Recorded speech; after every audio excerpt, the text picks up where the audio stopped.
Hey y'all, it's Laura. Welcome back to another Cocoa Vanilla Studio video. This lovely layout uses a 6x12 photo, and I do get these printed at Persnickety Prints. Now how I get this size is I collage together two generally vertical photos, but sometimes horizontal. I collage them together onto one square print and then print them out as a 12x12 and cut them in half. And this allows me to get a really large photo while also leaving space for some embellishments. Now this time we are diving into the Happy Days collection. I am still having a blast with this collection, and I absolutely loved this rainbow paper and thought it would be perfect for this half and half column style layout. And I decided in order to make this layout really pop, I didn't want to interfere too much with the rainbow design, and I didn't want to overlap the photo too much either. And so in order to do that and keep it very simple, I decided to stick to tone-on-tone embellishing. So that meant taking the beautiful cut-apart phrases from the 12x12 cut-apart and overlapping them on top of the rainbow to make sure that they just kind of blended right in with each stripe. And in addition to that, I added some color matching florals and butterflies and leaves. And this allowed me to do a very simple embellishment job on this layout, but also create a bit of an impact at the same time. Now for my title, I knew I wanted to use these chipboard pieces at the bottom that said Hello Sunshine, but I am going to kind of pull off the extra bit of thickness at the back of it so this layout doesn't get too thick, because there really isn't a ton of 3D items on this layout. I don't really need the extra height of the full-size pieces of chipboard, so I just like to peel off a few layers from the back, and that helps to flatten out the layout just a little bit. Because of the beautiful design of these letters, they really don't need a lot of height to have a big impact on the page, and by overlapping the title onto both the photo and onto the pattern paper, it creates a bit more cohesion between the photo and the paper. Now I did want to put a little bit of journaling here, just kind of noting where my second oldest was camping, and Charlie had an absolutely brilliant time. This particular trip, I think they went to Pinnacle Mountain, which is to the west, and it had something to do with an overnight on a submarine, is all that I remember. But I did go ahead and look it up for the journaling at the bottom. But this is a great little kind of hidden spot here at the bottom of the rainbow to put in the journaling. And I thought that was a really fun add-in to this layout. Because it is so simply embellished, it's kind of neat to sort of add something quirky and fun like the journaling inside of the bottom of the rainbow. It also had a lot of white space there, and so I thought that was a perfect place to slip it in.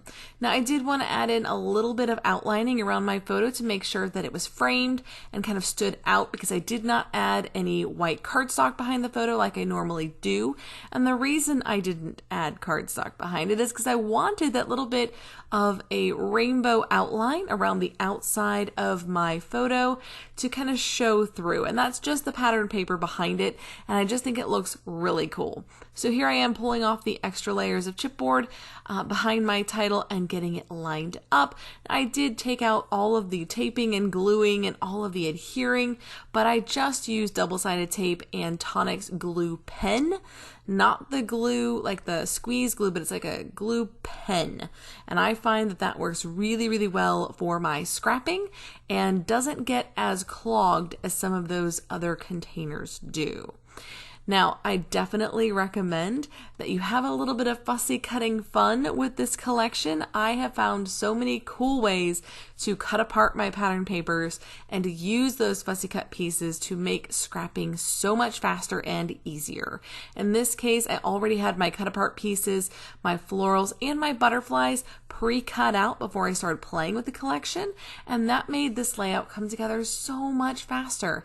If I had had to stop and fussy cut out each little piece while I was scrapping, this would have taken probably 2 or 3 hours to finish. Instead, this very simple layout only took me about 35 minutes total, and that includes gluing and everything, and I love it. I love the simplicity of this layout.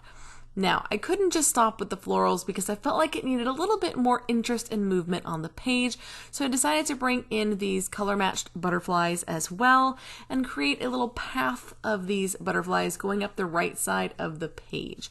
Now, there aren't any green butterflies or green florals, obviously, so I just kind of tucked in a little leaf, extra leaf here at the right side, and then overlapped some of the butterflies onto the borders to help them kind of have a cohesive feel, and so it didn't look like I was skipping the whole green band.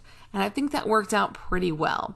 Now, once I get those glued down, I will come in with some Nuvo drops and create a little butterfly trail that links all of those little butterflies together. And I think that's just a really fun effect that helps carry your eye from the top down to the bottom. So you're seeing this gorgeous large photo, you're seeing the title, and you're seeing all of these beautiful pieces alongside of the photo, and it kind of helps you drag your attention down to the journaling and giving it a little bit of a moment as well on the page. Now, I said this layout came together fairly quickly and I really enjoyed it. In order to make this title pop, though, I really had to add in a few more bits and pieces down here at the bottom. To finish it off, like I said, I do normally do scattering and splattering, and my scattering was mostly with these tiny little fussy cut florals that I've dotted inside of the bands, and I'll add a few more in just a minute that kind of give it a little bit more detail, a little bit more of a pop off of the page. But again, you're going to notice those colors are more or less blending into that background, so they're not distracting too much from my extra large photo, and they're also not going to be distracting too much from the journaling and the title at the bottom. So all of these elements are kind of working together to create a really fun, vibrant, and exciting way to document this moment. Here is the Nuvo drops. I do tend to use the gold. I would recommend, if you want to get into using Nuvo drops, that you stick with something fairly neutral at first, whether gold or silver or black and white. Those are the 4 that I recommend if you're going to give them a go, picking 1 or 2 of those and trying them out, seeing if you like them before you invest in any more. Personally, I find that I don't really use much outside of those 4 colors, and even though I have other colors, these are just the ones that I reach for. So that's just a little bit of advice on using something like Nuvo drops. There's several brands that are very similar to this, and I would definitely recommend giving them a go, but also limiting yourself to 1 or 2 to try out and see if you like them. Now, if you would like some more inspiration for using Cocoa Vanilla products, be sure to check out the blog. It is cocoavanilla.com.au, and that is because they're located in Australia. So they have a little .au at the end. Now, finishing up with this controlled splatter before I come in with my uncontrolled splatter using some gold ink spray. I'm just going to very lightly kind of flick it around the right side of the page just to add a little bit more sparkle, a little bit more fun. But I did try to squeeze in just a couple little dots around my title and then decided to come into the center of the florals as well. And that's a great way to add interest and fun to a simple layout, is to really layer on those tiny details at the end to make it stand out and feel finished, make it feel complete. Well, that's about it for this one. This was a quick one. I hope you've enjoyed it. If you have any questions, put them in the comments down below. But until next time, bye y'all.